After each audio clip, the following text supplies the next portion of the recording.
Hello guys, नमस्कार. मी वनिता. तर पुन्हा एकदा माझ्या नवीन ब्लॉगमध्ये तुमचं अगदी मनापासून स्वागत आहे. तर गाईज, माझी मैत्रीण मी आज आलो होतो आमच्या दुसऱ्या मैत्रिणीच्या घरी, कारण की तिच्या मुलीचा बड्डे होता सेकंड, आणि खूप उशीर झाला होता आम्हाला यायला, कारण की तिने बड्डे पण उशिराच ठेवला होता. तर माझ्या मैत्रिणीचे माझे मुलं आम्ही असे आलो होतो बड्डेसाठी, आणि ती आमच्या घरापासून खूपच लांब राहते, म्हणजे असं रिक्षाने यावं लागतं तिच्या इकडे. आणि पुढेच माझी मुलगी बड्डे गर्लला घेऊन उभी होती. किती क्यूट मसल्स होती ती, आणि ती म्हणजे खूपच छान, तसे दिसायला तर छानच आहे. त्यामुळे ती अजून तयार होऊन अजून छानच होती. आणि आम्ही घरदारात तर त्यांचं सगळं आवरून झालं होतं, आणि जास्त पाहुणे कोणी नव्हते, तर माझ्या मैत्रिणीच्या फॅमिलीमधले होते आणि चाळीतले असतील फक्त, आणि आम्ही बस एवढेच जण होते. आणि सिम्पल डेकोरेट पण तिने खूप छान केलं होतं, कारण की तिची मुलगी तिला खूप वर्षांनी झाली होती, त्यामुळे ती सगळ्यांचीच फेवरेट होती. आणि सगळं त्यांचं डेकोरेट झालं होतं, सगळं आवरून झालं होतं, चाळीतले पोरं होते. एवढं सगळं झालं, त्यांनी प्रार्थना करायला घेतली.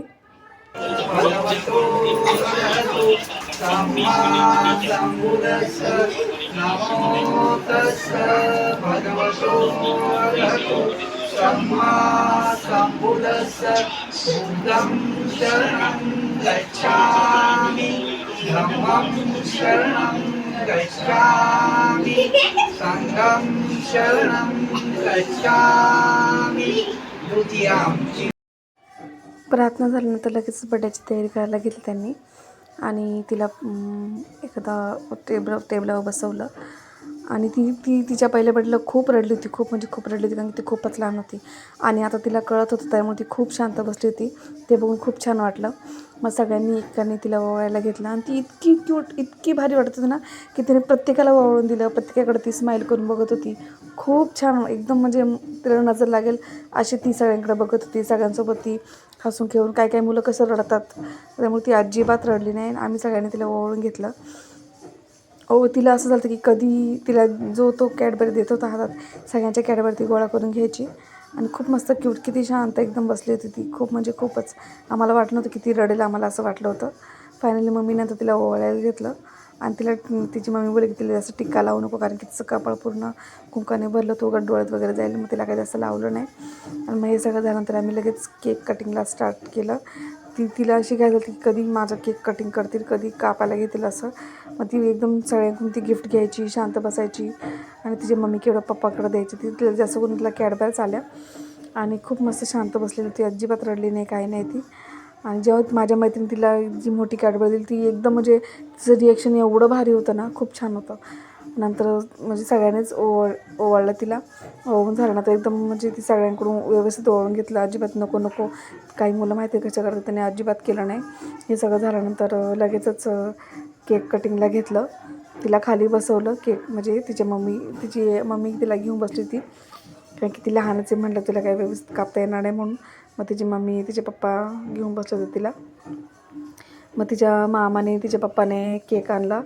तर ती एक्सायटेड होती की कधी केक कटिंग करते. ती शांत होती की तिला असं वाटतं होतं बाबा हा माझा बड्डे, म्हणजे तिला सगळं माहीत होतं माझा बड्डे, ते माझ्यासाठी सगळे लोक आलेत असं. आता ती छानच आहे, त्याच्यामुळे तिला खूप म्हणजे असं खूप वेगळं हे वाटत होतं. रडली बिडली अजिबात नाही. मग शांतपणे तिने सगळ्या गोष्टी करून दिल्या, सगळ्याकडून गिफ्ट शांतपणे घेतले, केक पण कटिंग करून दिलं.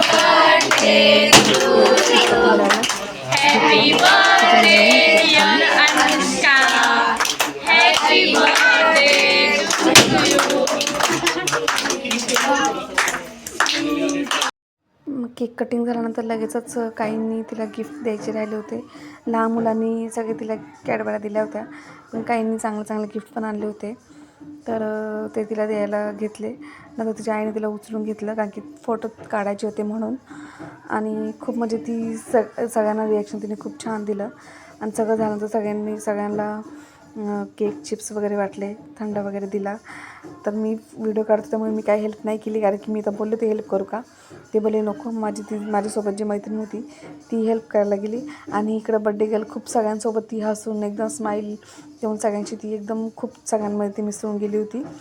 तिला म्हणजे असं खूप मस्त तिने रिॲक्ट केलं सगळ्यांसोबत, रडली नाही अजिबात, काही नाही. तर माझ्या मैत्रिणी पण त्यांना हेल्प केली सगळ्यांना चिप्स आणि केक देण्यामध्ये. ते सगळं झाल्यानंतर म्हणजे आम्ही आलोच उशिरा, तर त्यानंतर आतमध्ये बड्डे गर्ल सगळे काय काय गिफ्ट आलं तर तिला घाई झाली ती की मला काय काय गिफ्ट आलं ते बघण्याचं. तिला एक डॉल आली होती. ती नंतर ती डॉल घेऊन इतकी बसली की ती घरभर डॉल घेऊनच फिरत होती. तिला एवढी आवडली होती ती डॉल आणि खूप शांत. पहिल्या बड्डेला ती खूप रडली होती. नंतर माझ्या मुलीने घेतली. ती एकदम म्हणजे अशी बघत होती व्हिडिओकडे, खूप शांतपणे, खूप शांत म्हणजे खूप शांत. हे सगळं झाल्यानंतर मग लगेचच आम्ही जेवायला बसलो आणि जेवणासाठी पण तिने 2 मेनू ठेवले होते व्हेज नॉनव्हेजचा. तर मग आमच्यामध्ये काही व्हेज खाणार होते, काही नॉनव्हेज खाणार होते, कारण की आम्ही ऑलरेडी उशिरा आलो होतो आणि आम्हाला जायला पण म्हटलं उशीरच होईल. त्यामुळे आम्ही सगळं उरकून घेतलं पटकन. आणि तुम्हाला मागाशी सांगितलं की तिच्या घरी असं काही पाहुणे वगैरे आले नव्हते, फक्त घरातलेच होते. त्याच्यामुळे मग पहिल्यांदा आम्हीच बसलो जेवायला. आता आपण कुठे गेलो का पहिले कसं पाहुण्यांना जेवायला बसवतो, घरातले कोणी त्यांचे असेल बाहेरचे तर. पण मग आम्हीच होतो, त्यामुळे मग आम्हीच बसलो, कारण की आम्हाला जायचं होतं, उशीर झाला असता म्हणून. मग इकडे आम्ही जेवायला बसलो. तर मग अर्ध्यांनी व्हेज खाल्लं, अर्ध्यांनी नॉनव्हेज खाल्लं. आणि मग हे सगळं झाल्यानंतर आम्ही पटकन उरकून घेतलं, खाऊन पिऊन घेतलं. तर माझ्या मुलीने घेतलं तर नॉनव्हेज, तिला नॉनव्हेज आवडतं. आणि माझ्या मैत्रिणी घेतलं तर नॉनव्हेज, माझ्या मुलांनी मी व्हेज घेतलं होतं. मग हे सगळं खाऊन वगैरे झाल्यानंतर आम्ही तिला टाटा बाय बाय केला, कारण की खूपच अंधार झालं होतं बाहेर. आणि मग तिला आम्ही बाय बाय करून आम्ही निघालो. तर रस्त्याने म्हटलं कुठे गाडी रिक्षा मिळेल तर नाही भेटली. म्हटलं आता खाल्लंच आहे, जेवलंच आहे, तेवढंच म्हटलं चालत चालत जिरेल तरी जाऊया म्हटलं, तेवढंच वॉकिंग होईल. तर मग तुम्हाला हा माझा ब्लॉग कसा वाटला कमेंट करून नक्की सांगा. आवडल्यास लाईक करा, शेअर करा. नेहमीप्रमाणे माझ्या चॅनलला सबस्क्राईब करायला विसरू नका. Bye bye.